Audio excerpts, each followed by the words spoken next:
So step 1 was the pager, step 2 was the radio, step 3 was eliminating the top command of Hezbollah, basically leaving Nasrallah all by themselves. Things are escalating really fast. I'm about to go on an airplane right now, and I don't know what's gonna be step 4, step 5. I've heard a very interesting commentary. Someone wrote that it looks like Israel is bringing the 10 plagues on Lebanon, on Hezbollah. And I find that very fitting. You know, when you think about it, an enemy country, an enemy army that seeks to destroy or enslave the Jews is being hit by the 10 plagues, by the state of the Jews. Now, what's the reason for it? What's gonna be step 4, step 5? Is it gonna be step 4, step 5? Well, we're gonna find out very soon. You know, I might end up landing and finding out that we already escalated even more. Things are moving drastically very fast here. But one thing I think is very clear. Israel is speaking power and respect. Israel have started speaking the language of the Arab man. And there's something that people sometimes refuse to understand in the West. Weakness invites violence. So being weak ends up resulting in more violence. So you need to be strong. And I think Israel obviously is strong, but Israel was perceived as very weak, and now they're starting to be perceived as very strong. You can see the enemies of Israel are terrified. They're being afraid. They're unable to do almost anything. The last attack that Hezbollah shot on Israel, they shot again and landed on a children playground, which seems to be what they're good at, shooting schools and children at playgrounds, while Israel is completely dismantling them. Now, I think Israel is sending a very important message here, using cyber, using spy agencies, Mossad and etc., using special forces, using Air Force, using the army. They're sending a very important message, telling Lebanon, guys, we can destroy you. We can bring you back to the Stone Age. Stop what you're doing. And if you ask me, unless Israel is gonna go to full-out war here, which some people are asking, why didn't they?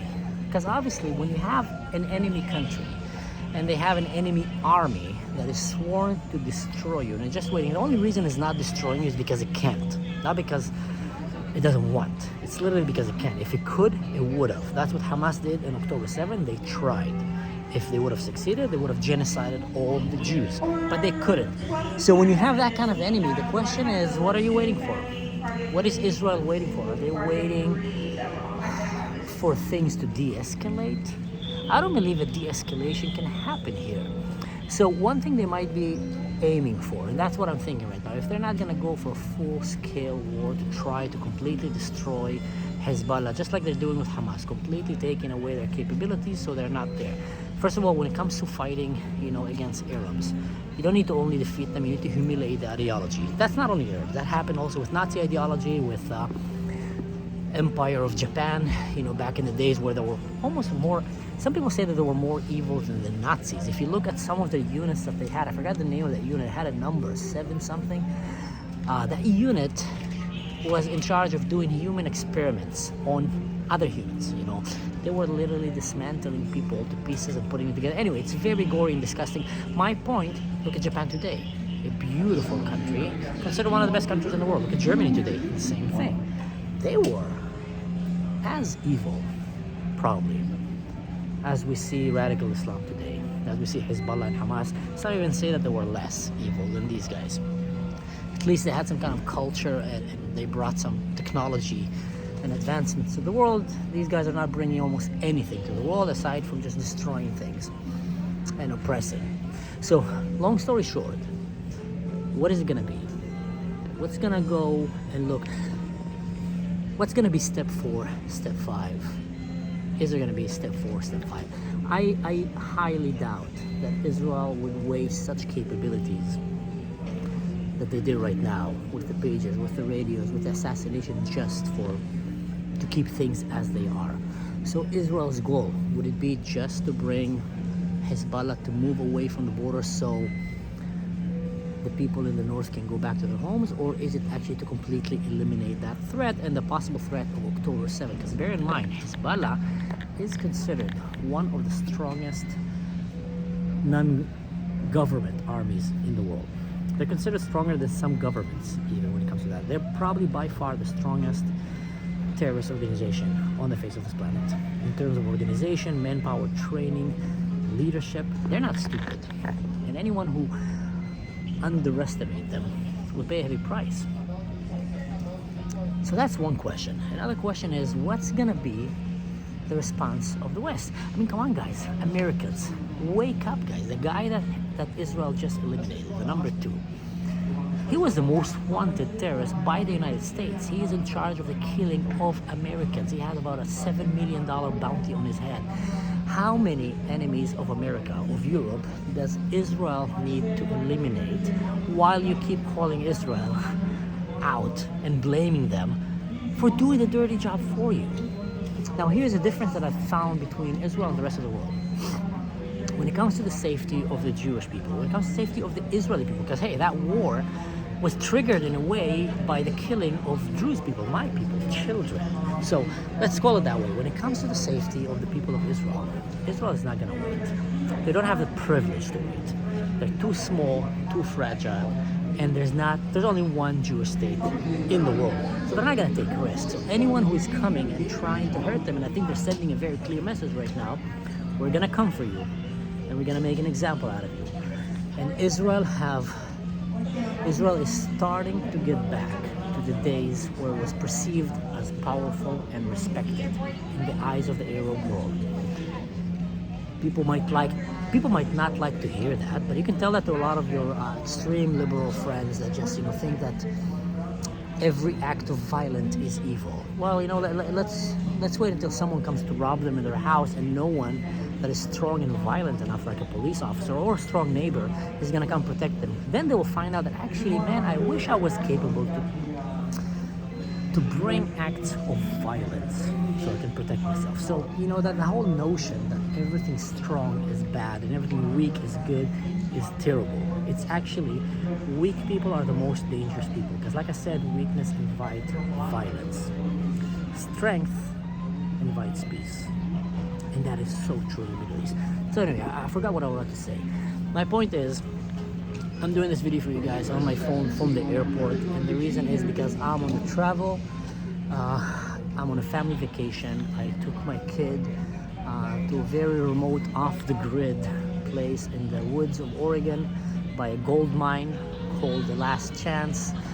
A place that is completely living off the grid. I'm talking, they have electricity from the river, water from the river. We had to fix one of the cisterns there that are bringing water to the house completely out of wood. The food is from the garden. Just a beautiful place. My kid had the chance to hike, to go and shoot some stuff and play some stuff, build a bow. My point is, maybe I'm soundtracking, is take your kids to the outdoors. It's one of the best things you can do. The reason I'm saying that is, it's one of the reasons I'm not very active, and it's one of the reasons I'm making this video right now, because I'm gonna go on a flight right now, then I'm gonna go on another flight, and I'm probably not gonna be available. And who knows, maybe once I land and finally reach home, we're gonna be in step 5, 6, 7. I don't know what. Feel free to keep me updated on my videos, but just wanted to give you this heads up, guys. I really hope, and I'm gonna summarize with that. I really hope that we're not gonna escalate to an all-out war with Lebanon. But I also really understand that what Israel is doing right now is not starting a war. Israel is now ending a war. And Israel is now showing them, guys, if you want to start this war, we can end it. So back off, start behaving, get in line. And I really hope we're not going to escalate with that.